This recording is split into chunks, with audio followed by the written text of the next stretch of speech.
রাজ্যে হাওয়া বদল, প্রচণ্ড গরম থেকে এবার হয়তো মিলবে স্বস্তি। সপ্তাহান্তে স্বস্তির খবর শোনালো আলিপুর আবহাওয়া দপ্তর। বঙ্গোপসাগর থেকে জলীয় বাষ্পপূর্ণ বাতাস ঢুকবে, যার ফলে সোমবার এবং মঙ্গলবার রাজ্য জুড়ে বৃষ্টির পূর্বাভাস। রবিবার গরম এবং অস্বস্তিকর আবহাওয়া বজায় থাকবে দক্ষিণবঙ্গে। এই দুদিন 3 থেকে 4 ডিগ্রি সেলসিয়াস পর্যন্ত তাপমাত্রা কমতে পারে। 9 জেলায় তাপপ্রবাহের সতর্কতা জারি হয়েছে। আলিপুর আবহাওয়া দপ্তরের পূর্বাভাস অনুযায়ী ঘূর্ণাবর্ত রয়েছে অসম উত্তরবঙ্গে, পশ্চিমী ঝঞ্ঝা উত্তর পশ্চিম ভারতে। দক্ষিণবঙ্গের তাপপ্রবাহী স্পেল রবিবার পর্যন্ত। পশ্চিমাঞ্চলের 9 জেলায় তাপপ্রবাহ, বাকি জেলাগুলিতে গরম এবং অস্বস্তি বজায় থাকবে। তাপপ্রবাহের প্রভাব বেশি থাকবে পূর্ব ও পশ্চিম মেদিনীপুর, পূর্ব ও পশ্চিম বর্ধমান, বীরভূম, মুর্শিদাবাদ, বাঁকুড়া, পুরুলিয়া এবং ঝাড়গ্রামে।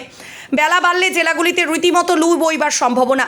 রবিবার বজ্রবিদ্যুৎ সহ বৃষ্টির সম্ভাবনা বাড়বে। উত্তর ও দক্ষিণ 24 পরগনা, পূর্ব মেদিনীপুর, নদিয়া, মুর্শিদাবাদ, বীরভূমে হালকা বৃষ্টির সম্ভাবনা। বইতে পারে ঘন্টায় 30 থেকে 40 কিলোমিটার বেগে দমকা ঝড়ো হাওয়া। সোমবার এবং মঙ্গলবার কলকাতা সহ দক্ষিণবঙ্গের প্রায় সব জেলাতেই বজ্রবিদ্যুৎ সহ হালকা থেকে মাঝারি বৃষ্টির পূর্বাভাস। উত্তরবঙ্গে আগামী কয়েকদিন 2 থেকে 3 ডিগ্রি সেলসিয়াস পর্যন্ত তাপমাত্রা কমতে পারে। রবিবার পর্যন্ত মালদহ এবং উত্তর ও দক্ষিণ দিনাজপুরে গরম এবং অস্বস্তিকর আবহাওয়া বজায় থাকবে।